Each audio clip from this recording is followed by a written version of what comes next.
Hi everyone and welcome back to Tokyo on Fire. Today is August 21st, 2017. Ambassador William Hagerty joined the Tokyo Embassy just 1 week ago, brought his family, and is raring to go. The U.S.-Japan relationship is hinged on this relationship that he is heading up. I'm joined by my guest, Glen Fukushima. Glen, welcome. Great to see you. Thanks. It's always great to see you. You're traveling back and forth. That's right. I just got into Japan a couple of days ago, and I'll be here for a couple of weeks this time. You've been involved. You were working with the U.S. Trade Representative's Office many years ago. You've been involved in the U.S.-Japan relationship throughout your career. This is a new page with William Hagerty coming in as the new ambassador. It's going to be different than it was with Caroline Kennedy, don't you think? Yeah, it's very interesting because I was at USTR from 85 to 90, and Bob Lighthizer, who's the new U.S. Trade Representative, was one of the deputies at USTR at the time.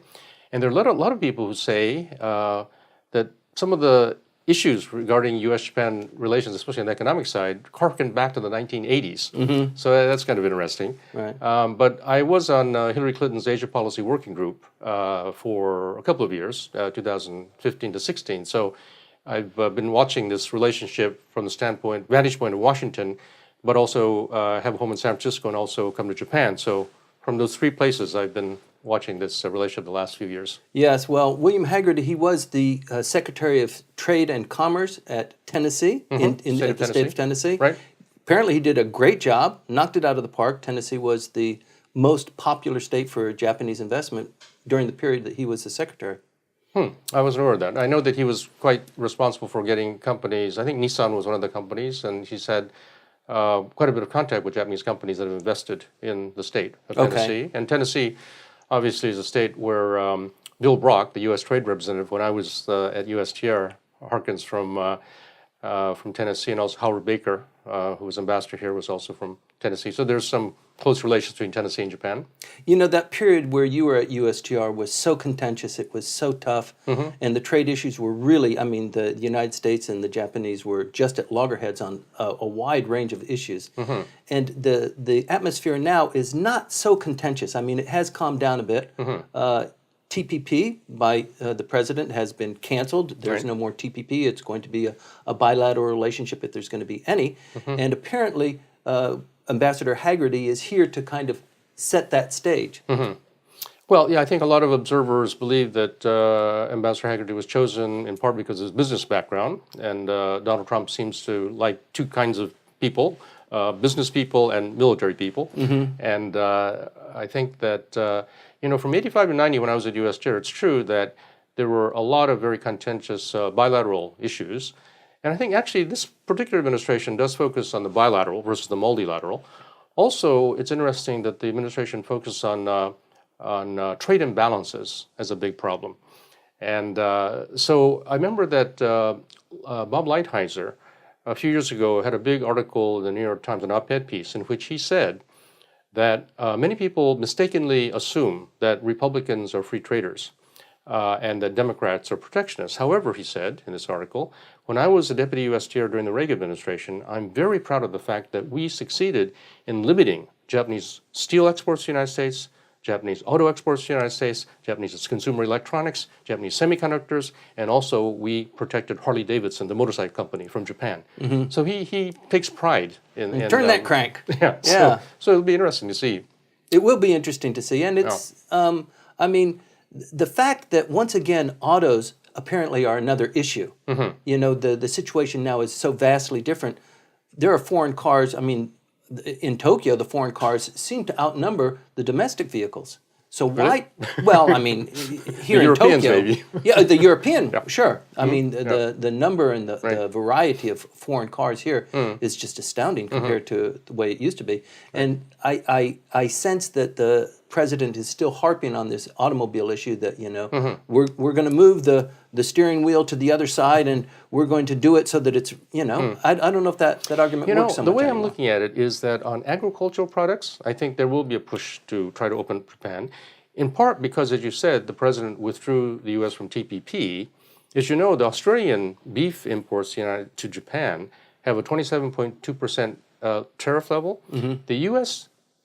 Beef imports into Japan have a 38.5% tariff level. The reason for the difference is that Australia and Japan have a bilateral EPA. And when this continues for the next, in a few years, the tariff on Australian beef into Japan is going to come down to 19%. So it's going to be 19 versus 38.5. If the U.S. had agreed to TPP and that had gone forward, both would have gone down to 9%. But because of this differential, I think the U.S. beef producers are lobbying very hard to get the USTR in particular to open up the Japanese beef market for Americans, right? Right. So on that, I think on agricultural products, there will be an effort. I think Perdue, the Secretary of Agriculture, also is very interested in trying to open up the Japanese market. But when it comes to autos, my sense is that there are very few American auto manufacturers that look at Japan as an attractive market because it is a relatively shrinking market, and also because there are so many adjustments that have to be made in order to be successful in this market. So I think on autos, there's actually going to be more of an attempt to reduce Japanese exports to the United States, either through getting Japan to reduce exports from Japan, or more likely, reducing the imports into the United States from Canada and Mexico through NAFTA. So I think there's going to be more of an attempt to protect as opposed to trying to get into this market. How about airplanes? How about airplanes? Something you know something about. Airplanes, Boeing and other, especially with all of this talk about the need for Japan to increase its defense capabilities, with North Korea in mind in particular, I'm sure there's going to be a lot more defense procurement from Japan. Right. Well, from the United States. Well, also, Boeing just recently announced the placing on the board, their board, of Caroline Kennedy. And there's been a lot of, I guess what they've done is realized how important the lobbying and the government facilitation aspect of selling these, these systems. I think Boeing's done that for quite some time. I remember right after Susan Schwab stepped down as U.S. Trade Representative, she joined the board of Boeing. Also, I think Bill Daley, after he stepped down as being the Secretary of Commerce in the Clinton administration, joined the board of Boeing. Right. So I don't think that's anything new. Is there a lesson there for us? For other competitors who are in the Japanese market to get these kind of significant people who have been in government who are kind of going into the... But I think if you look at major American companies that do business globally, most of them do try to get people on their boards who have either business experience or political experience on a global basis. So I think it's been a trend for the last, I'd say, 20 to 30 years for these multinational corporations to try to get people with that kind of background. Right. Getting back to Ambassador Hagerty, though, do you have any skin with him? Do you know him? Have you I met him a couple of times when he was here in the early 90s. He was here from 89 to 92, I think, with the Boston Consulting Group. And I arrived in 1990 with AT&T, and I immediately got involved with the American Chamber of Commerce in Japan. And I remember meeting him in some of the ACCJ meetings, but that was way back in the early 90s, so since then I haven't met him. Yeah, and there was a party actually for him that Ambassador Sasai hosted in Washington, D.C. On the 28th of last month, but I was out of town, so I wasn't able to go to that. It was a busy week. There were a lot of parties there, weren't there? Yeah. Even though he was here for 3 years, 3 years does not a prominent individual make in this market, right? So I'm glad he had the experience. He's going to get full bore nowadays. He doesn't seem to be much of a politician, but mostly, like you said, a businessman.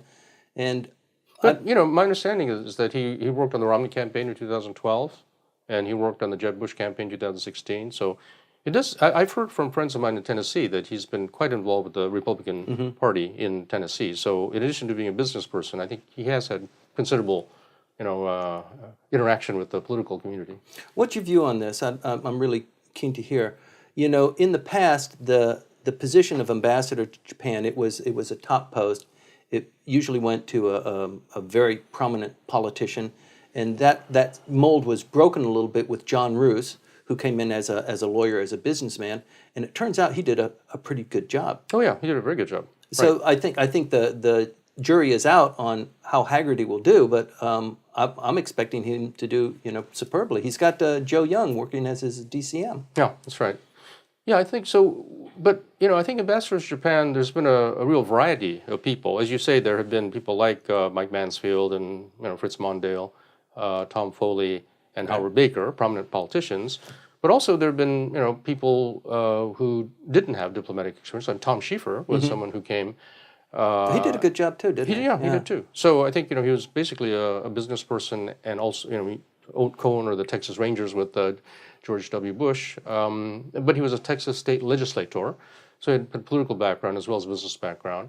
And then Mike Armacost was, basically a government person who was ambassador here. So there's been a variety, I think, of people, but I think Japan has been very fortunate in getting good ambassadors here. Yeah, I think so too. We've got September just coming up. That's really the start of the business year here in Japan. And all the activities that go all the way until maybe the end of December start now, and it's usually a very active time. Yes. What's on your schedule? Well, I'm going to be teaching at Kyoto University in September. Oh, really? And I am going back and forth, several times, 8 or 9 times a year. And so it's been very interesting to, keep in touch with what's going on in Washington. But also I've been to Honolulu, Chicago, Boston, New York, and San Francisco to give talks about U.S., Japan, and U.S.-Asia issues. And then spending about 25% of my time in Japan. I'm going to be also in Los Angeles for a conference in October, Global Trade Conference, and so I'm That's great. enjoying things. So in Kyoto, you'll be teaching there from time to time? Well, I taught 2 years ago at Kyoto University in the Graduate School of Management a course on government business relations, and used a lot of Harvard Business School cases. And last year they asked me to do it, but last year I was busy with the campaign in the U.S., so this year, for 2 weeks, from the 19th to the 29th of September, I'll be in Kyoto to teach this course. That's great. One of the issues that comes up in attempting to do politics and business here in Japan is the Foreign Corrupt Practices Act that I'm sure is probably a big component of what it is that you're talking about. So much of facilitating government relations here in Japan is colored by the fear of igniting FCPA kind of investigation. Have you had kind of a interaction, or are you guiding people on how to facilitate an interaction or a relationship with a Japanese politician to guide them away from that fear? I haven't actually been doing consulting myself for companies in that regard. In the cases that I deal with, certainly in various countries other than Japan, especially like in Southeast Asia, some of these cases do deal specifically with issues of Foreign Corrupt Practices Act and ways to mitigate those problems. But I'm not currently doing any active consulting work for companies. Have you had to address the FCPA issue when you've advised people, or when you're working with people, you can do this, but you shouldn't do that because that would be perceived as. Yeah, it's anytime American business goes abroad, they need to be aware of the local practices and how that relates to the U.S. laws. So that's certainly a major area. It's always a challenge. You've been here for a long time, and you've developed these relationships. Not everybody's like that, and not everybody has access to individuals that can do that. So internally, they try and have a process or a project to generate that relationship with people in positions of power, and that's a really delicate dance. I mean, in other countries you might, take people out to dinner or wine and dine them, but you have to be very careful here, especially if you've got regulators in an industry that is being watched. Right.